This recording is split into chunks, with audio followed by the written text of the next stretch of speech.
So when we go back and we look at certain incidents that happened in history, this group of people can do something. This group of people can do something.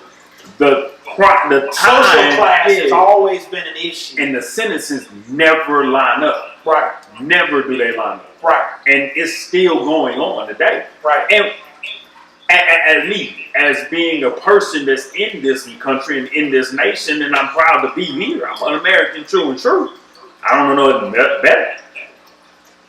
I'm looking for something else to happen. So I'm just coming out and I'm voicing and I'm just getting dialogue started. If anybody has anything they want to add to it, feel free to add in the Facebook, the YouTube, or you can just direct message me. And I think you have to give credit because you want to share. These are the type of conversations you want to have to where you're not trying to amplify anybody and become emotional. Nah, we're not calling out any specific group. We're talking about events. Mm-hmm. And what crept in our mind is the civil unrest in our nation has increased. Mm-hmm. We've noticed that. We see, and we're talking about in all genres. Yep. We see young rappers that we love being killed. Mm-hmm. Right? We understand that community of aspect. Mm-hmm. We understand there are rock stars and actors that are dying off of suicide and emotional distress. Opioid. And different things. Also, they're doing things that are non-ethical or unethical, I should say, with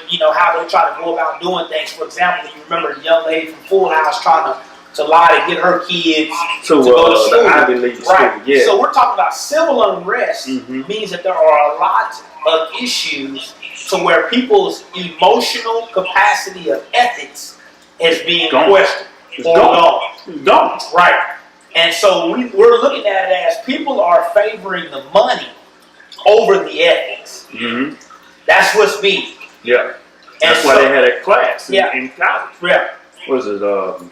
Ethical communication or something like that? Yeah, it's an ethics class. Everybody usually has to take it now. Mm-hmm. Right? You should have to take it. Yeah. Because when it comes down to it, do I take the money or do I do what's better for with the common man? Yeah. And that is the part that people they struggle with. They're not struggling. They're dropping the ball. So the decision making is what I said is that it's never been about political party. It's always come down to individual decision making. And that's what you have to look at, the individual decision making. And we're speaking from our nation. We're talking about from our state, from our city, from our community, even in our own family. You have to learn how to take a look at that and make sure that you understand what's really taking place. Because if you're reading and looking and paying attention to what's going on, it's a lot of events. Mm-hmm. Now, if you're caught up in your job, if you're caught up in getting your money and you minding your business, that's great until it happens to you. And as soon as it happens to you, you're going to ask, well, what happened? Why ain't nobody tell me this and that? That's because you was living under the rock. Y'all are watching Cardi B go live. Everybody is watching all of these other people go live. They get thousands of people. And you're not looking at the things that you really can control, which is your emotions, your actions, and things. And we're talking about, we're talking about responsibility on all sides. Diversion. They use a lot of diversion tactics. You remember that thing that was going on in Kanishiwa, Washington? The NBA was getting ready to shut down. They just had started up. They were getting ready to shut down. I was like, okay, well, we was going to give you sports and give you something else to focus in on, but obviously George Floyd wasn't enough to get your attention. So now you're going to do what you did in Kanishiwa, Washington to this man. Right after that, and the NBA said they were going to go ahead and come back. The next thing I heard about that was the biggest and latest thing, and I'm sorry to say it came from our people. Entanglement. That's what it is. Entanglement, right. Entanglement this. Right. Entanglement that. Smith. Right. It's the biggest diversion possible. Yeah. Like, we was right there where we need to Civil unrest. On what we need to be on, and then next thing you know, the next lightest thing. And it wasn't nothing but a social media topic. It had nothing to do with anything. And you make a great point from the last podcast. Go to Foundational Results on YouTube and check us out. And go look at some of these video clips we talked about because you made a point. We bounce off of subjects. We are a random society, but we claim to be so logical. But we're very random and impulsive. Yeah. So immediately when we look at something, we jump right to the next. That's it. So we never really get into the resolution part. And then people are calling out people on both sides to where's the solution? That's it. Because now I'm blaming you. Because see, this is what I can say. I know 100% that all white people ain't bad. I know 100% that all black people ain't bad. I know 100% that all Indians ain't bad. I know 100% of all Asians ain't bad. I know 100% of all Pacific Islanders ain't bad. I know 100% of any other minority or race worldwide are not the sole creator of evil. Yeah. Now, the teachings that people like to give you is what race has done more to others or oppressed certain things. True. But in the Word of God, which I go by is that love covers a multitude of things. Love heals all. So, but when I mean love, also coming with a righteous spirit. Yeah. Okay? And so therefore, you do want to get it. I think we need to pray more about who we are and get a better understanding of who we are. Benny Siegel said something great on the Drink Champs, and we're still talking about civil unrest, is that a lot of people deviate to social media not knowing who they are. A lot of people who have mental health issues really don't know who they are. Sure. So because they're confused. You go into a depression. You start looking for alternatives to fulfill whatever you're doing. Yeah, you're trying to fill that void. You're trying to fill that void. Yeah.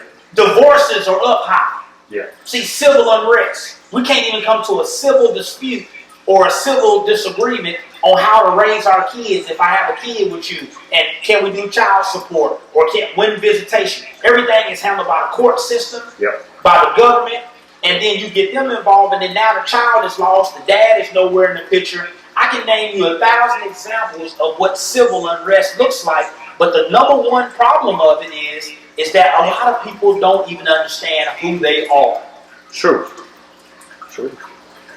You see what I'm saying? Yeah, the people that are truly happy are happy whether they're with somebody or without somebody. They're not getting with somebody to fill a void in them or to keep them occupied so they don't have to focus on this. See, like you said, like when you were talking about earlier, diversion. People have a lot of diversions within themselves. Right. Because the real true person that they are, they don't like and they don't know how to fix it. And what about, and just admitting when you're wrong and apologizing? People don't do that. You know, I've looked at a lot of situations. It's not as high as it should be. I've looked at a lot of situations and things that I've done where you just have to admit that you're wrong and you made the wrong decision. And it's okay. Right. Now, a lot of people like to come back and add some sort of details to your wrong. And that's what causes an argument, because as soon as you go looking in somebody else's backyard trying to create an issue, I can profile you too. Yeah, you got dirt too. So the best thing to do when you talk about civil unrest is see people at the face value of what they're trying to do. I hate the term of I'm 100. I keep it real. I'm solid. If you are that, then it doesn't have to be said, because those things will be a part that live out through your life. You don't have to tell people that. And it'll be recognized. But what we do understand that people make mistakes. They do. People do make mistakes. People make a lot of issues. If you go back in and look at the timeline and you look at past, present, and future, you will see issues. What I teach on the website at foundationresults.com, and if you go visit us on YouTube at Foundation Results, go there and subscribe, that you have setbacks, which every human is imperfect. All day. Stalemates, where you have to listen. It's a listening phase where you're going to make a choice. You got 2 ears and 2 eyes and 1 mouth. And then the third step is going to be your promotion stage, which is you got to make a decision. And what a lot of people do is we're very arrogant. And so when you're arrogant, what you do is you look at the fault that someone else did, and then you say, I'm going to stand on that. I'm going to stand on that. The syntax of the details. But then when I flip it, or if there was a flip in the argument, then are you going to stand on what you did wrong? And see, the thing is, there's nothing wrong with standing on your ground. But just understand that you are a human yourself, and that you're going to need the same prayer warrior, which is yourself, to get down on your knees and ask for forgiveness too. Because see, you got a lot of different things that people go through. And I'm not going to get into that, but civil unrest is the inability to be able to have an understanding of knowing who you are. True. And that's leading to a lot of issues nationwide. And if you feel like you want to go ahead and give us some examples on that, feel free to put in the comments in there. YouTube, you can go to Foundational Results. We got Foundational Results Instagram. We out.